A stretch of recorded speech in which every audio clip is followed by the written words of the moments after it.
October 2008 nang magsampa si Jeneline Mercado ng kasong qualified theft through falsification of documents at several counts of falsification laban sa dati niyang road manager na si Mel Polmano. Noong August 2009, tanging ang kasong qualified theft through falsification of documents lang ang kinakitaan ng probable cause para ma-indict si Mel at ang reklamong falsification ay ibinasura ng korte. Kaya naman naghain ng motion for reconsideration ang kampo ni Jeneline. Matapos ang mahigit isang taon, ibinaba na ng korte ang resolusyon na ituloy ang kasong falsification laban kay Mel. Samantala, noong nakaraang Huwebes, October 28, isinugod sa ospital si Jeneline matapos himatayin at manigas ito habang nagdadub para sa kanyang pelikula. Kumusta na nga ba si Jen at ang kasong isinampa niya laban sa dating road manager? Ngayong hapon sa Star Talk TX, Jeneline Mercado, live! Okay, kasama natin on the line si Jeneline Mercado. Jen, magandang hapon. Hi, good afternoon. Okay, Jen, ano nangyari at sinugod ka sa ospital last Thursday? No, nagtatopping lang ako for Rosario. And then, last two sequences ko na, bigla na lang akong namigas yung tongue ko, tapos yung lips ko, tapos nabubulol na ako. Tapos yung ears ko, namamanhid na, pati yung kamay ko, lalo na yung left hand ko, tsaka yung legs ko. Tapos parang may mabigat sa dibdib ko, parang may nakadagaan. So ano raw ang findings? Ano sabi ng doktor? Bakit daw? Siguro mga 3 weeks ago or a month ago, inatake na rin ako sa puso eh. Pero syempre wala namang nakaalam nun. Ayoko na rin sabihin ng time na yon. Pero nangyari na yun sa akin a month ago. Nanonood lang naman ako ng TV. Pero, yun, bigla na lang din ganon. Pero yun naman talagang nag-blackout ako. Talagang parang switch na nag-off. Parang ganon. So, Jen, does this mean meron kang heart problem? Yes. So, how serious is this? Sorry? Seryoso ba itong heart problem na to? Yes. And you're not paying attention to it? Nag-trigger lang naman to eh, mga after ko gumawa ng movie. And then siguro sa sobrang pagod na rin and success, dahil wala na rin tulog, tapos dami ko na rin ginagawa. So, medyo hindi na siguro kinaya ng katawan ko, so dun bumalik. Kasi bata pa lang ako, meron na talaga akong heart problem. Pero ngayon lang siya ulit na-trigger. Parang may nag-trigger para bumalik ulit. Teka muna, sandali. May medication ka ba? Like, we're starting to worry here, ha? Kasi baka mamaya seryoso na yan. Yes, meron na akong maintenance every morning and every night. Okay. Maintenance and forever for my heart. Oh my God. So you should take it easy rin pala, no? Yes. Okay. Oo nga, kaya ngayon kailangan ko laging calm, lagi lang akong masaya, ayoko nang masyadong maraming isip. So, yun, mahirap eh, bigla-bigla na lang. Kasi wala naman akong iniisip nung time na yun. Bigla na lang siyang matake. So, oo nga, pero considering the fact kami nag-worry dito, paano pa si Dennis Trillo? Ano ang reaksyon niya nung dinala sa ospital? Hindi niya alam. Yung first time, alam niya. Pero yung second time na nangyari,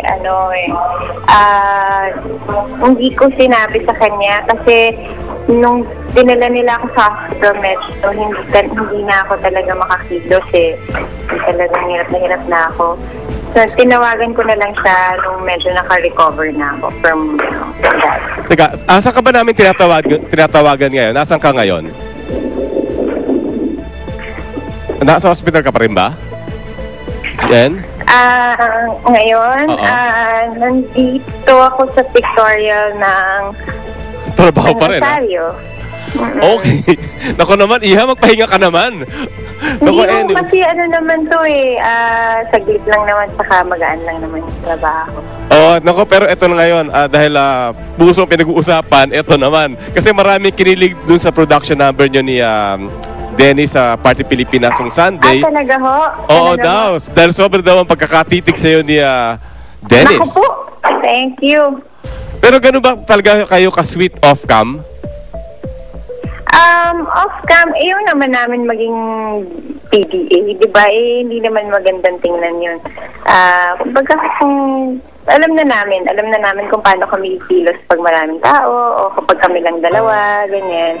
O kasama lang namin yung mga personal, yung mga friends namin, saka yung family namin. Alam naman namin kung paano namin ikukontrol lahat. And gusto ko malaman kung anong kinikilos nyo pag kayong dalawa na lamang. Ano po? Pag kayong dalawa na lang, paano yung kinikilos nyo? Normal. Ano yung normal? Ano yung normal? Normal. Siyempre, medyo sweet ng konti. Ayun. Diba? Naku, eto na. Eto hindi masyadong sweet ito dahil anong reaction mo na nag-grant na ng korte yung inyong motion for reconsideration tungkol sa falsification isinampan nyo laban kay Mel Pulmano? Yung story natin nung araw pa. Well, about that topic, hindi ko pa masasagot kasi hindi ko pa rin nakakausap yung attorney ko. Hindi pa kami nakakapag-set ng meeting. Tinext pa lang ako na kung ano yung balita. Pero wala pa rin akong idea sa mga nangyayari. Leave it to the courts na lang para makapagpahinga ka. Anyway, naku, bukod sa movie at saka TV projects, meron ka rin isang magazine. Cover ka pa ng Rogue Magazine. Ito, pakita natin, ha? Okay, invite naman sila na bumili ng Rogue Magazine kung saan nasa cover ka. Nako, please grab a copy of Rogue Magazine. Out na po siya ngayon. November issue po siya. Sana po, supportahan nyo. Bumili kayo. Medyo kakaibang Gemini naman. I swear, kakaiba talaga siya. Oo. Anyway, Jen, pagaling ka. Thank you, Tito Boots. Thank you po, Sarto. Ingatan ng puso. Thank you. Mahirap na, Yes. okay. Okay, Thank sige. you. Bye-bye. Thank you. Get well. Bye-bye. Okay, na to si Jenny Lee Mercado at Survivor Castaways. Naharap sa mga intriga. Nako, isa-isa nang sasagutin kung ano naman yung mga intriga sa kanila. Ito na pala. Panoorin nyo.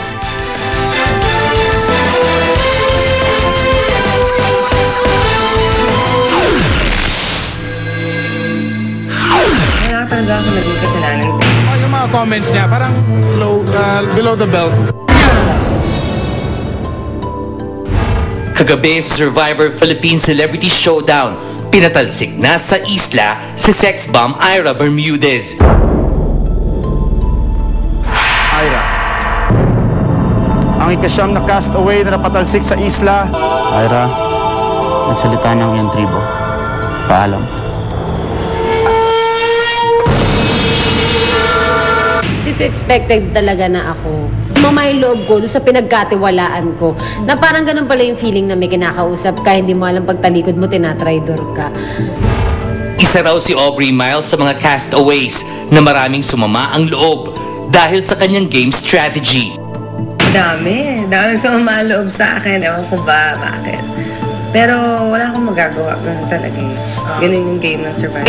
Nabasa ko sa Facebook, my God, may gustong mamatay na ako. Yung mga ganon. Yung, mamatay ka na, Aubrey. Yung mga ganon. Aubrey, Maging si John Hall ay napansin din na masyado ng personal ang atake ni Aubrey sa ibang castaways.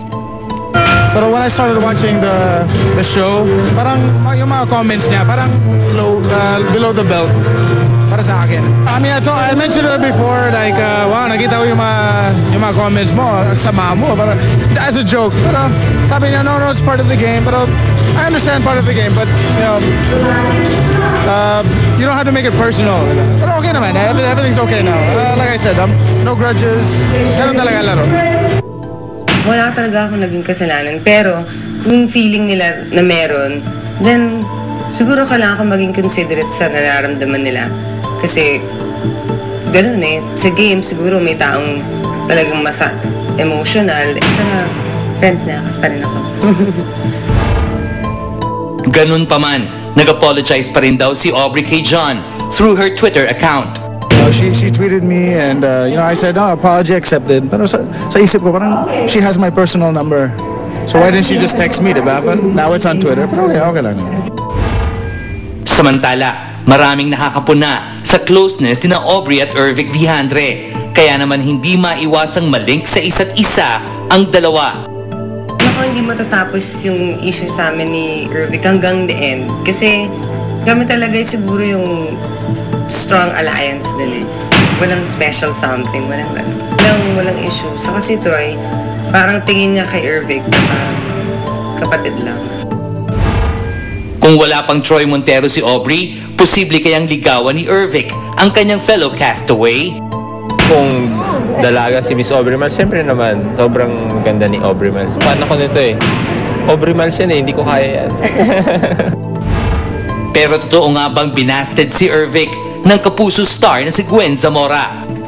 Nag-guest kami sa isang show, parang tuksuhan lang dun sa studio. So, yun lang, wala naman. Tapos iniisip nila na baka daw nabasted ako dahil nga walang nangyayari. So, wala akong nililigawan. Wala pa sa plan ko yung manligaw muna ng girl ngayon.